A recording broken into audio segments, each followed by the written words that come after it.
And I mean, in terms of structure and hiring in the marketing, there was also some talk about like getting you like assistants. Do you have any hire in the marketing that you've been thinking about that would make sense?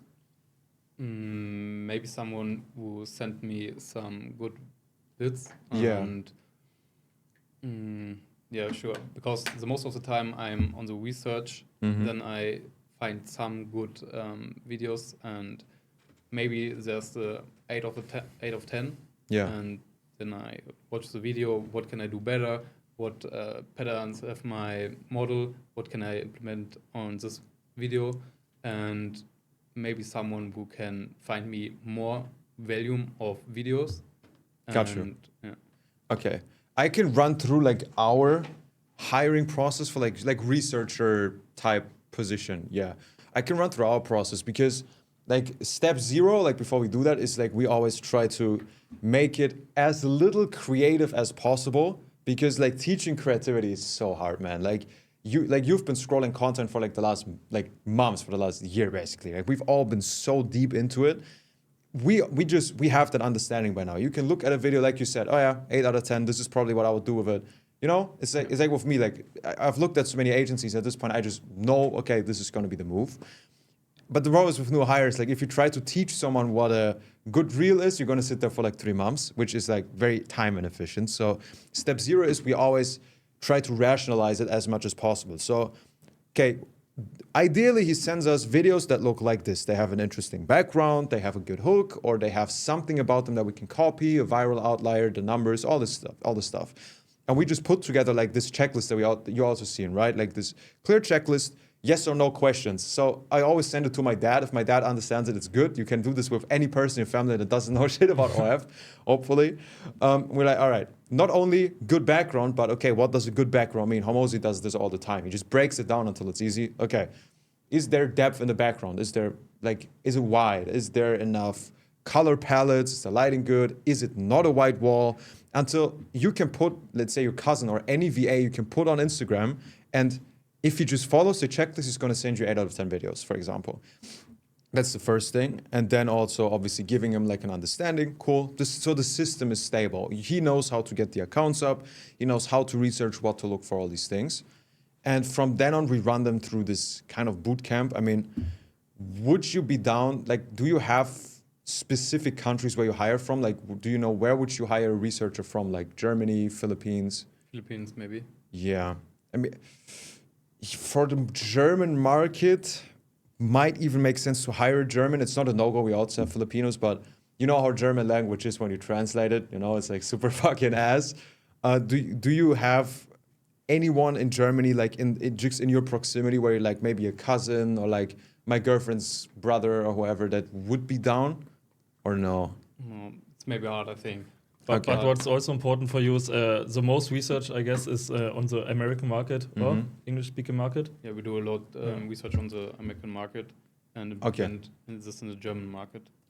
Because I'd say, especially for skits, it like you're gonna just make so much more money doing the research in the German market at some point, maybe in the future. You know, also like when you're trying to like when we hit the 100 at some point, we want to have a head of marketing that just writes the list themselves. You know, which I would do both. I would maybe get a few applicants from the Philippines and also a few like German students. Hiring Germans is terrible. I know it. Like we've been through. You've had some German chatters.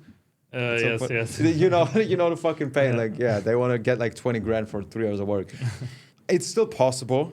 And especially like students, younger people that are very deep into pop culture and like they've been scrolling TikTok for free, basically. You're going to find a lot of good leads. I can show you our system. Like there's a lot of like student sites, LinkedIn as well. There's a lot of interns at companies that are very unhappy. You can just poach them. We also have a headhunter. I can give you 4 like marketing managers and like researchers. You can literally just like pay them like 5% of the salary. It's going to get you good leads.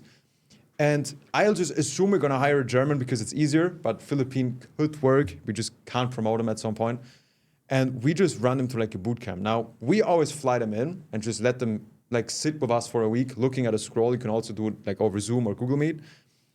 And we just give them as much volume as possible. Like we give them the basics, very few explaining, you know. We very rarely tell them like, hey, the video needs to have this or that in the beginning. We just tell them, okay, this is what we look for. Here's a few examples. Now, I'm just going to scroll. I'm going to comment like a live streamer, you know? Okay, this is why it's good. Yeah, this video we don't want to take because it's this and this. Okay, keep scrolling. And then after 1 or 2 days, we just let them scroll. And then we just watch over their shoulder, let them scroll for like 5, 6, 10 hours a day. It's going to be fucking shit for them because their brain is going to be fried. But now we go to the point where we still don't tell them what to do. We just ask them questions because we notice that the main thing we want to get researchers to understand is just like reflecting on the content. So we always ask them, okay, do you think this video is good? Why? Why do you think that? Why? Just always force them to like think about every video because that's what you do as well. That's what I do, right? See a video, you're just like, okay, could we do something? Yeah, probably not. And then you go away. That's like the real habit we're trying to enforce into them. So we don't really teach them. We just ask them questions constantly while scrolling for like the first 2 weeks. And then we go deeper into like hooks and aesthetics. That's all for later, you know, like the crazy stuff. And after another 2 weeks, we should be at a point where out of, let's say, 10 or 20 videos they send you, at least 80% are objectively good that you can use. And then you can also start with like performance bonuses. So you can then do the math of like, okay, let's say how many videos you need in a day. Let's say, I don't know, 20 videos, 10, 20 videos, right? Okay, if ideally you can just use 20 videos of him daily, that's like what? 600 videos per month, more or less. And then you can do the math. Okay, we're happy to spend 2 or 3 grand extra if all those videos are great. So you can say, okay, for every video that you sent me that we end up using, you get like a $10 bonus, $50 bonus, aka if all of them are great, if we use all of them, you're gonna make like 5K.